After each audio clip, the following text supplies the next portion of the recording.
हम लोग क्लास 8 का क्वेश्चन पेपर देखते हैं। जो भी छात्र झारखंड बोर्ड के स्टूडेंट होंगे उनके लिए ये सभी प्रश्न बहुत ही इम्पोर्टेंट है। हम आप लोग को ये बता दें कि क्लास 8 का जो भी झारखंड बोर्ड के स्टूडेंट हैं उनका पूरा सिलेबस चेंज कर दिया गया है, एग्जाम पैटर्न चेंज कर दिया गया है। क्योंकि इससे पहले जो एग्जाम दिया जाता था या एग्जाम देते थे तो उसमें क्या था कि सभी के सभी क्वेश्चन आपका ऑब्जेक्टिव रहता था, लेकिन अब से जो जेक बोर्ड के द्वारा जो क्वेश्चन का पैटर्न चेंज किया गया उसमें से क्या रहेगा कि आपका 10 क्वेश्चन सब्जेक्टिव रहेगा, ऑब्जेक्टिव रहेगा। उसके बाद सभी के सभी जितने भी क्वेश्चन और उसके बाद जो बचेंगे वो सभी के सभी क्या रहेंगे, सब्जेक्टिव क्वेश्चन रहेंगे। आप लोग को ये भी बता दें कि ये जो एग्जाम लिया जाएगा ये एग्जाम 80 नंबर का होगा। कितना नंबर का? 80 नंबर का क्वेश्चन होगा। और आप लोग को बता दें कि सेक्शन बाय सेक्शन इसमें बटा हुआ है, जिसमें से सेक्शन ए में 1 से लेके 10 तक सभी क्या रहेगा, ऑब्जेक्टिव क्वेश्चन रहेगा। और इन सभी प्रश्नों का उत्तर आप लोग बहुत आसानी से दे दीजिएगा। चलिए अब हम लोग इसका क्लास शुरू करते हैं, स्टार्ट करते हैं कि क्वेश्चन क्या है, किस तरह रहेगा।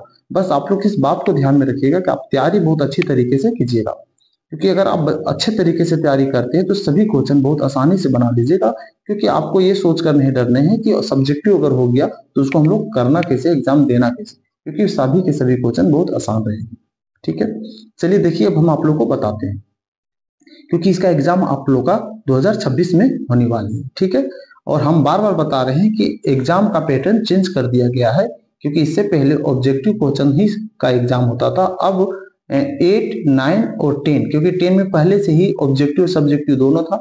9 और 8 में दोनों का जो एग्जाम का पैटर्न वो चेंज कर दिया गया है, और उसमें ऑब्जेक्टिव और सब्जेक्टिव दोनों तरह का होगा एग्जाम, यानी ऑब्जेक्टिव और रिटेन एग्जाम दोनों होगा। तो एक ही क्वेश्चन में आप लोग का कुछ क्वेश्चन जो रहेंगे 1 से लेके 8 क्लास का, 1 से लेके 10 तक का जो क्वेश्चन रहेगा वो आपके पास रहेगा ऑब्जेक्टिव। उसके बाद सभी क्वेश्चन क्या होगा, सब्जेक्टिव होगा, और उस क्वेश्चन को बनाना है।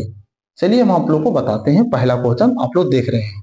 पहला क्वेश्चन में क्या दिया हुआ देखिएगा, लिखा हुआ है 3x + 3 में से 3x + 1 घटाने पर प्राप्त होगा। पता है इसका क्या प्राप्त होगा? तो हम आप लोग को बता दें कि इसका आंसर जो होगा वो क्या होगा। तो ऐसे बता दें इसका आंसर होगा दूसरा। क्या होगा? दूसरा। लेकिन इसको हम लोग बना के देखते हैं कि दूसरा होगा कि नहीं होगा, चेक कर लेते। तो क्योंकि इतना जो दिया हुआ है इसको हम लोग को घटाने को होता है, तो हम लोग कैसे लिखेंगे? तो सबसे पहले देखिएगा, लिखेंगे 3x + 3, उसके बाद माइनस क्या दिया हुआ है, 3x + 1 दिया हुआ, यही दिया हुआ है। हम लोग इसको क्या करें, इस तरह से हम लोग ब्रैकेट दे देते हैं। अब हम लोग ब्रैकेट अगर देते हैं तो उसके बाद इसको सोल्व करेंगे, क्या हो जाएगा, लिखेंगे 3x + 3। इस ब्रैकेट को अगर तोड़ेंगे, क्योंकि घटाव था इसलिए हम लोग माइनस दिए थे। अब इसको दोनों को, इसको ब्रैकेट को तोड़ेंगे तो ये माइनस दोनों में मल्टीप्लाई होगा, तो हो जाएगा 3x - 1। देखिएगा माइनस में 3x और ये प्लस में, तो ये दोनों क्या होगा, कट जाएगा। अब आपके पास क्या बच गया, प्लस में 3 और माइनस में 1, घट जाएगा, कितना हो जाएगा, 2 हो जाएगा। तो इसका सही आंसर क्या होगा, 2 होगा। इस तरह से आप लोग समझ गए। चलिए अब हम लोग इसका देखिए दूसरा नंबर क्वेश्चन। तो दूसरा इसका क्या होगा, दूसरा में लिखा हुआ है 3x - 36 का गुणनखंड होगा। इसका हम लोग को क्या करना है, गुणनखंड करना है। ये भी बहुत आसान है। चलिए इसको हम लोग पहले सोल्व भी कर लेते हैं। तो लिखा हुआ है कि 3x - 36। आप ऐसा सोचिए कि ऐसा कौन सा टेबल पढ़िएगा जिसमें 3 भी और 36 यानी आ जाए। तो इसका मतलब 3 से ही आ सकता है। तो हम लोग क्या करते हैं, 3 को कॉमन निकाल लेते हैं। तो 3 कॉमन निकाल लेंगे तो हो जाएगा x माइनस, और 3 के टेबल में 36 कितना बार में आएगा, 12 बार में आता है। तो इसका हो गया आंसर 3 × x - 12। तो देखिए इसमें कौन सा ऑप्शन मिलता है, तो आप लोग देख रहे होंगे इसका जो ऑप्शन मिल रहा है ये आपका पहला ही मिल रहा है। कौन सा मिल रहा है, पहला, 3 × x - 12। तो इसका मतलब इसका आंसर जो होगा वो कौन सा होगा, दूसरा होगा। जो भी क्लास 8 के छात्र हैं ध्यान पूर्वक देखिएगा, क्योंकि ऐसा नहीं आपको ऑब्जेक्टिव क्वेश्चन भी दिया रहेगा तो कुछ ना कुछ सोल्व करना तो ही पड़ेगा, क्योंकि आप डायरेक्टली उसका आंसर नहीं बता पाइएगा, है ना। लेकिन हाँ, आप इसको लॉन्ग प्रोसेस से सोल्व नहीं कीजिएगा, जितना से जितना शॉर्ट हो उस तरीके से सोल्व करने का कोशिश कीजिएगा। तो इससे क्या होगा, आपका टाइम बचेगा, और वो टाइम जो बचेगा वो सब्जेक्टिव में जब बनाइएगा, आप रिटेन कीजिएगा, जब लिखिएगा बनाइएगा, उस समय वो टाइम आपका काम में आ जाएगा। ठीक है, चलिए अब हम लोग देखते हैं क्वेश्चन नंबर तीसरा लिखा हुआ है एक यानी 6 नल एक होज को 12 घंटे में भरते हैं, तो 9 नल द्वारा होज कितने घंटे में भरेगा। तो देखिएगा इसको बनाने का तरीका इस तरह सोच लीजिए, इसको ऐसे हम लोग बना सकते हैं, यानी 6 नल है तो कितना में 12 घंटा में। हम लोग अनुपात और समानुपात पढ़ेंगे तो उसी पर बनाएंगे। अब ऐसा है तो 9 नल कितना देर में, तो कितना घंटे में, इसका नहीं दिया तो इसको हम लोग क्या मान लेंगे, एक्स मान लेंगे। ठीक, अब इसे इसको काट दीजिए, 6 से काटते हैं तो 6 दूना कितना हो जाएगा, 12 हो जाएगा। अब यहाँ क्या बच गया, 1 बच गया। हम लोग क्या करेंगे, क्रॉस मल्टीपल गुना करेंगे, ऐसे करेंगे तो एक्स को 1 से गुना करेंगे कितना हो जाएगा, एक्स हो जाएगा। ठीक, और 9 को 2 से गुना तो 9 दूना कितना हो जाएगा, 18 हो जाएगा। इसका मतलब ये कितना हो जाएगा, x बराबर 18। अब देखिएगा x बराबर 18 किसी में है तो देख सकते हैं, x बराबर किसी में 18 है तो 8 दिया हुआ है, 12 दिया हुआ है, 16 दिया हुआ है और 24 दिया हुआ है। एक बार और देख लेते हैं कहाँ गलती हुआ है ना। चलिए हम लोग देख लेते हैं एक बार और। क्वेश्चन में जो है ये क्या अनुपात ना, ये समानुपाती से है, तो इसका मतलब ये बनेगा कैसे, सो देख लीजिए, थोड़ा सा इसमें अलग जैसा बनेगा, बस बनाने का तरीका वही है।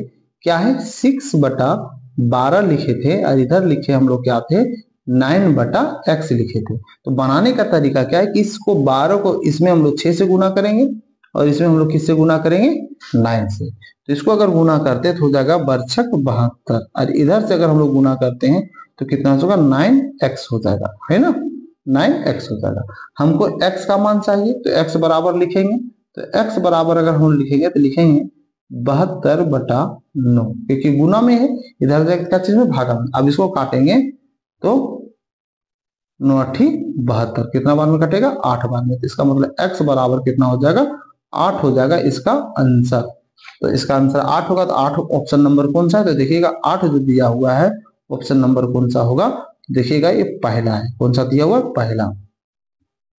ठीक है, कौन सा है इसका आंसर, इसका आंसर आपका हो गया फर्स्ट, क्योंकि क्वेश्चन समानुपाती के द्वारा बनाना था, हम लोग बना दिए थे अनुपातिक तरीके से। ठीक है, चलिए अब हम लोग आ जाते हैं क्वेश्चन नंबर चौथा।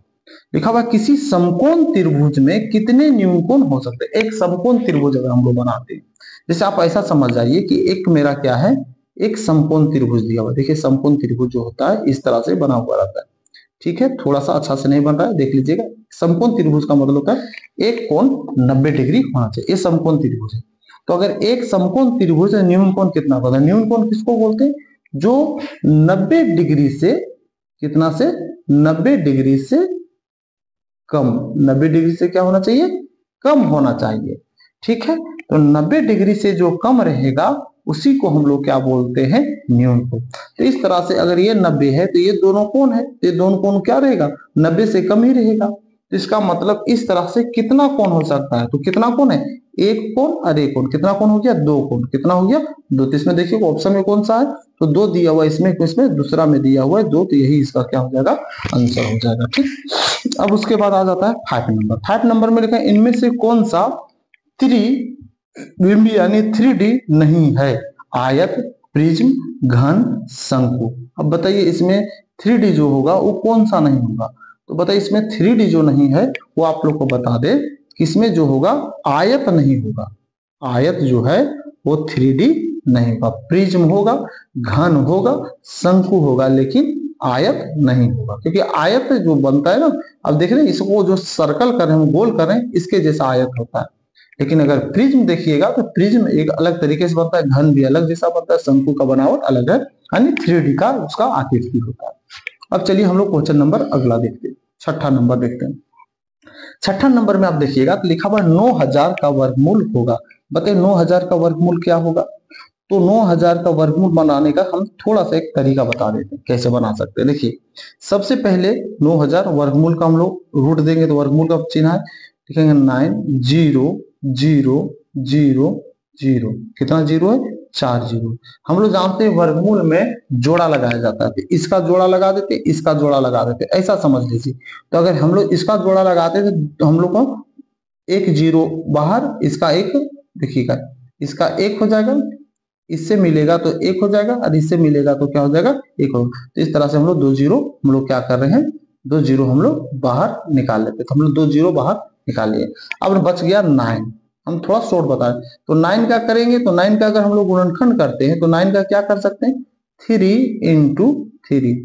अब इसका जोड़ा लग जाएगा तो क्या हो जाएगा, 3 हो जाएगा, 2 जीरो पहले से, तो कितना हो गया, तो 3 और डबल जीरो तो हो गया 300। कितना हो जाता है, 300। अब देखिएगा ऑप्शन में देखिएगा 300 किसमें है, तो 300 जो दिया हुआ वो 3 नंबर में दिया हुआ है 300, है ना, 3 नंबर में क्या दिया हुआ 300, तो इसका आंसर कौन सा होगा, तीसरा हो जाएगा। इसी तरह से अब हम लोग आगे आ जाते हैं। तो आगे में देखिएगा 7वां नंबर क्वेश्चन लिखा हुआ है कि 3 के पावर 0 प्लस 4 के पावर -1 इंटू 2 स्क्वायर बराबर है। अब बताइए किसके बराबर, चलिए इसको हम लोग सोल्व करके देखते हैं। तो हम आप लोग को थोड़ा सा बता दें कि जिन अंकों या लेटर के ऊपर में जिनका पावर 0 होता है उसका मान कितना होता है, 1। तो ए 3 के पावर 0 है तो इसका मतलब इसका अंक कितना हो जाएगा, 1 हो जाएगा। ठीक, देखिएगा 4 के पावर -1 है तो माइनस में है तो हम लोग लिख सकते हैं 1/4 लिख सकते हैं, और इसको इस तरह से हम लोग घेर देते हैं, ब्रैकेट दे देते हैं, फिर इनटू दिया हुआ गुना, अब 2 का पावर 2 है यानी स्क्वायर है तो 2 दूना कितना हो जाएगा, यहाँ 4 हो जाएगा। ठीक, अब हम लोग इसको क्या करते हैं, सॉल्व करते हैं। इसके नीचे कुछ है तो 1 मान लेंगे, एलसीएम लेंगे तो कितना हो जाएगा, 4 हो जाएगा। इसको लिखेंगे तो 4 + 1, ठीक, और इधर दिया हुआ है 4, अभी हो जाएगा 5/4, इधर दिया हुआ है 4, 4 से 4 कैंसिल हो गया तो कितना बच गया, 5 बच गया। बताइए 5 किसमें ऑप्शन में, तो देखिएगा 5 जो दिया हुआ है ये मेरा लास्ट में दिया हुआ है, किसमें दिया हुआ है, लास्ट में चौथा नंबर में 5 दिया हुआ है, यानी आप लोग किसमें 5 दिया हुआ है, देखिएगा 5 दिया हुआ है, इसमें दिया हुआ 5, तो यही क्या हो जाएगा, इसका आंसर हो जाएगा। अब 8वां नंबर लिखा हुआ वृत्त का क्षेत्रफल इनमें से कौन सा होगा, तो वृत्त का क्षेत्रफल बहुत सिंपल, वृत्त का क्षेत्रफल क्या होता है, पाई r स्क्वायर, तो इसका आंसर जो होगा वो होगा चौथा नंबर हो जाएगा। ठीक, अब हम लोग 9 नंबर देखते हैं। तो 9 में क्या दिया हुआ है, बारंबारता 13 का मिलान चिन्ह है। अब हम आप लोग को थोड़ा सा बता दें कि जो मिलान चिन्ह होता है वो इस तरह से करते हैं, 1 2 3 4, और 5वां वाला सब लोग क्या करते हैं, काट देते हैं। इसी तरह से 13 को बोला है तो 5 हो गया, 1 2 3 4, ये हो जाएगा 5, तो 5 5 10 हो गया। अब 1 2 3, तो 3 इस तरह से होगा। देखिएगा इसमें कौन सा होगा, तो आप लोग देख रहे होंगे इसका सही आंसर जो होगा फर्स्ट नंबर ही हो जाएगा।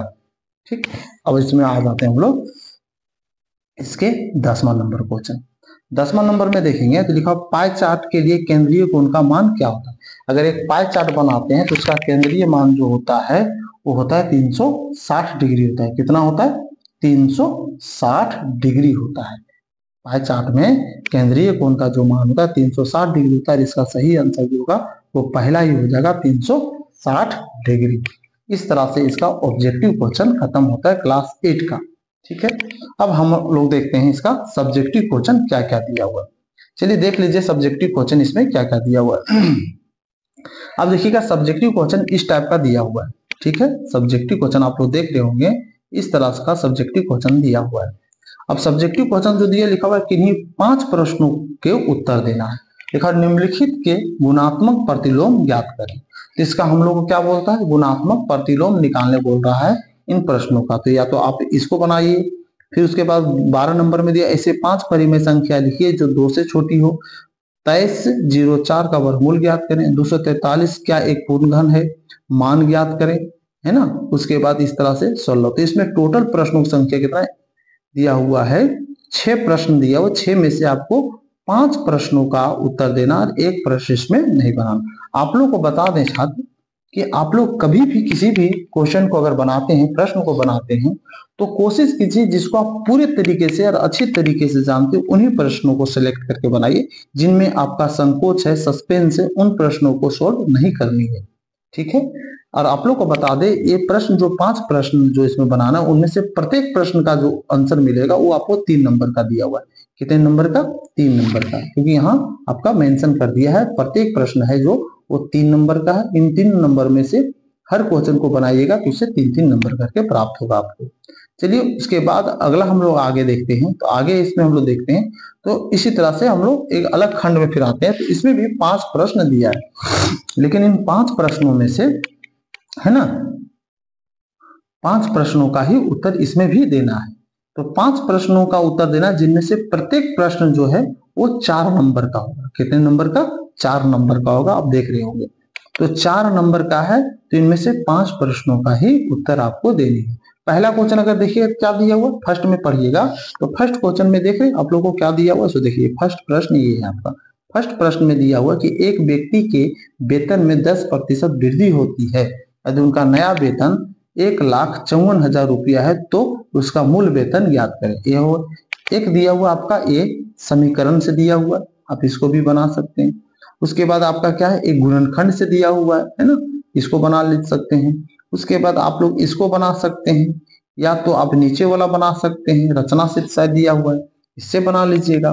तो इस तरह से हम लोगों को 5 प्रश्नों का ही इससे उत्तर देनी होगी, और 5 प्रश्नों का ही उत्तर देनी है, यानी टोटल 22 तक है दिया हुआ है ना। उसके बाद और आगे दिया हुआ देखते हैं। उसके बाद आगे है आपका इन्हीं 7 प्रश्नों का उत्तर देना। अब अगला जो पार्ट दिया हुआ उसमें 7 प्रश्नों का उत्तर देना है, और उसमें से क्या है सो बता देते हैं। एक प्रश्न का इसमें 5 नंबर का है, यानी आप एक क्वेश्चन का उत्तर देते तो उससे आपको 5 नंबर मिलेगा। तो इस तरह से 7 प्रश्नों का उत्तर देनी है। टोटल इसमें प्रश्नों की संख्या कितनी है सो देख लीजिए। तो टोटल है 23 से लेके दिया हुआ 30 तक, 23 से लेके 30 तक है ना।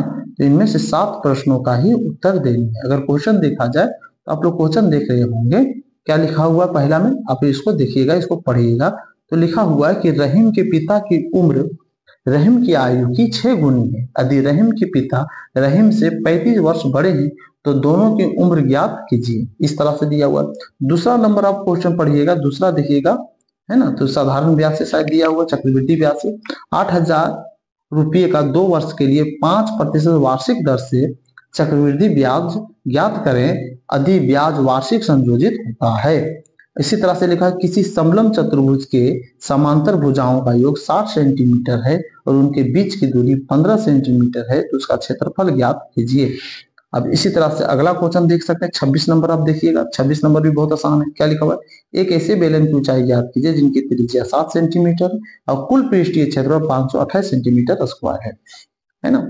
आप लोग को थोड़ा सा बता दें कि हम ऑब्जेक्टिव क्वेश्चन तो हम आप लोग को बता दें, ये सब्जेक्टिव क्वेश्चन जो है ये हम नेक्स्ट वीडियो जब बनाएंगे तो इस सभी के सभी क्वेश्चन को सोल्व करके हम आपका बताएंगे, और ये सभी के सभी क्वेश्चन का सॉल्यूशन आप मेरे YouTube के माध्यम से देख सकते हैं। ठीक है, तो और आप लोग को बता दें इस क्वेश्चन का अगर आपको PDF चाहिए तो मेरे YouTube चैनल से प्राप्त कर सकते हैं। YouTube चैनल के वीडियो के नीचे जाइएगा तो उसका लिंक दिया हुआ रहेगा, उस लिंक के माध्यम से आप इस क्वेश्चन को प्राप्त कर सकते हैं। चलिए, धन्यवाद।